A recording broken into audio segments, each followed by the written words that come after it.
Μαζί μας το Σάκη Παγούρα, τον προπονητή του ΠΑΟΚ Αλεξάνδρειας.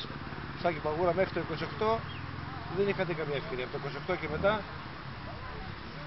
Αυτά συμβαίνουν σε κάθε αγώνα.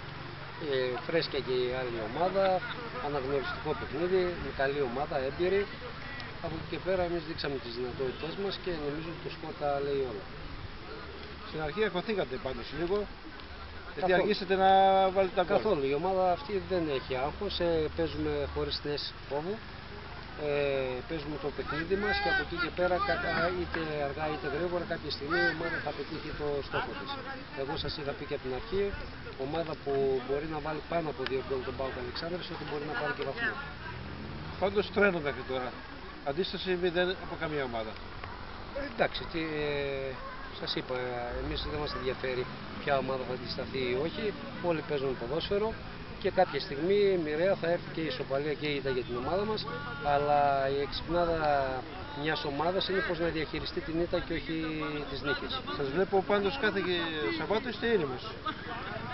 Ξέρω ότι έχω μέσα στο γήπεδο και πιστεύω ότι αν δουλέψουν με το 60% των δυνατοτήτων δεν θα έχουμε κανένα πρόβλημα. Ευχαριστώ πολύ Σάκη Παγούρα και σας εύχομαι μέσα από το σταθμό ή μέσω του site θέλω να ευχηθώ περαστικά στον Γιώργο τον Μπουκλά και να μην έχει άλλες ατυχίες, γιατί είναι ένας ποδοσφαιριστής μας αξιόλογος, καλό παιδί και καλός ποδοσφαιριστής που ας μην έχει άλλες ατυχίες στη ποδοσφαιρική του καριέρα και γενικά στη ζωή του. Ευχαριστώ πολύ.